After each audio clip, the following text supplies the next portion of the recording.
Olá pessoal, a primavera começa no próximo dia 23 de setembro. E nós estamos trazendo as condições meteorológicas, as condições climáticas desta nova estação, como é que elas vão influenciar o agronegócio no Brasil.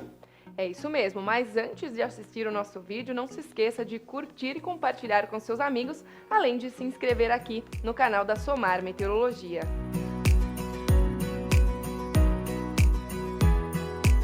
Bom, pessoal, então antes de falar como vai ser a próxima estação, Celso, que tal a gente dar um cenário até agora, desde a safra de verão passada até o momento e o que tem influenciado no agro?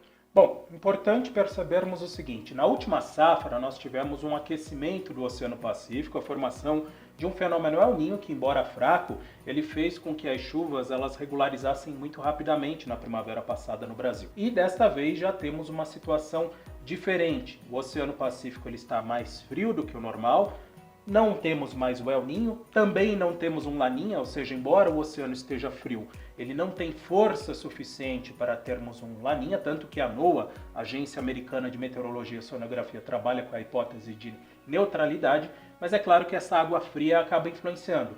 Um dos efeitos foi justamente o inverno, que termina agora com chuvas abaixo da média em boa parte do Brasil. Essa foi a influência no inverno. E agora, na primavera, você acaba também tendo uma diferença. Então, no ano passado a água era quente, agora é mais fria, e isso provoca mudança do padrão de distribuição de chuva. Legal, Celso. Olha, e para começar então, já que o padrão é completamente diferente do ano passado, a gente traz um mapa de anomalia de chuva agora para a primavera de 2019. E o que chama atenção, Celso, já começando pela região sul do Brasil, é que ainda tem muita chuva para cair durante esse início de primavera nas áreas produtoras entre o Rio Grande do Sul, Santa Catarina e parte do Paraná. É natural, até faz parte da sazonalidade, faz parte da estação do ano termos chuvas mais fortes no sul. Porém, o Pacífico mais frio, ele impede que o período seja muito longo de chuva. Então, é claro, o produtor, principalmente agora em outubro, final de setembro, outubro, vai ter maior dificuldade para trabalho de campo, mas não temos, por exemplo, um El Niño, que poderia fazer com que dos 31 dias de outubro você tivesse chuva em 20, 25. Não é o caso. A chuva é um pouco mais espaçada. Mas é claro, o produtor precisa ficar atento aí até o final de outubro, porque a chuva ela aumenta a sua frequência em relação ao inverno. Então agora a gente sobe um pouquinho mais para quem está atrasado ainda, para quem está esperando essa chuva, porque o tempo tem ficado muito seco, as chuvas não chegaram à região central do Brasil ainda. Os produtores, inclusive, têm sofrido com essa grande quantidade de queimadas entre o sudeste e centro-oeste do Brasil. Quando é que será que a gente vai poder trazer notícia boa para eles? Quando a chuva chega de forma agrícola, né, com acumulado agrícola, para permitir o início do plantio da safra, Celso? Então, a questão aí da sazonalidade continua funcionando para sudeste e centro-oeste. O que a gente tem só tomar um pouquinho de cuidado é com relação a essa chuva dentro da média.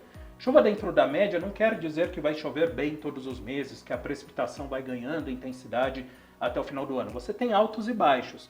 E aí a chuva no Brasil ela funciona muito como gangorra. Se ela está pendendo para um lado, quer dizer que em outras áreas essa chuva ela tende a ser um pouco mais irregular.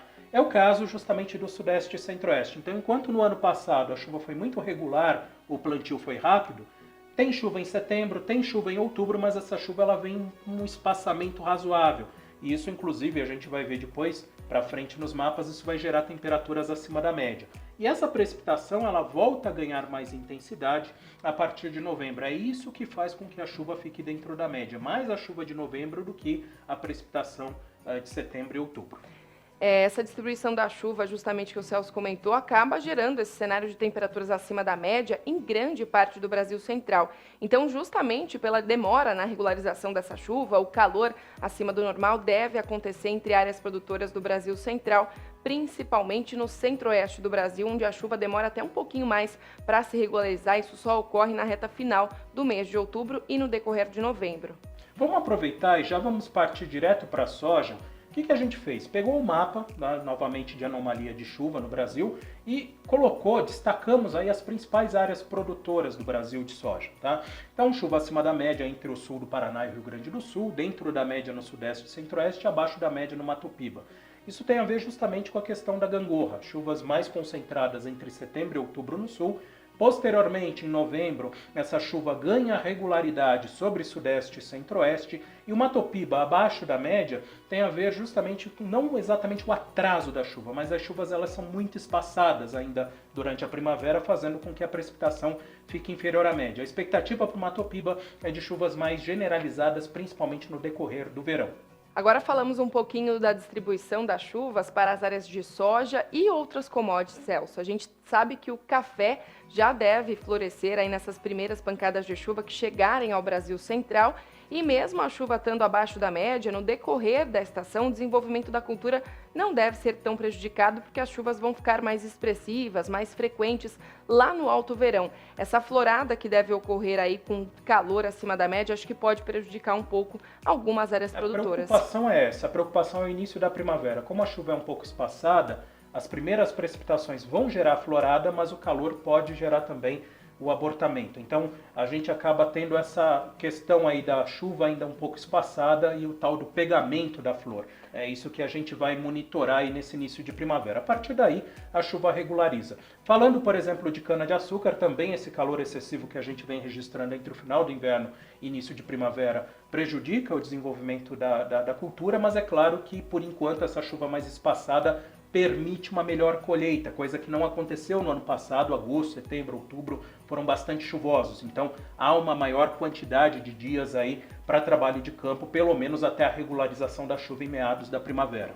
E só para comentar também sobre o milho, né, acompanhando muito as áreas de soja, o plantio também deve acontecer agora no decorrer do final de setembro, início do mês de outubro. Algumas áreas do centro-oeste, como a gente comentou, devem sofrer nesse início de primavera por conta da chuva mais espaçada, mais irregular e calor acima da média, mas de forma gradual, com as chuvas retornando, o milho também deve ser beneficiado, as áreas devem se desenvolver normalmente, principalmente lá no alto verão, né, Celso? É isso aí. E com relação ao Rio Grande do Sul, que planta um pouco mais cedo, o alerta fica mais para o final do ano. Florada e enchimento de grão.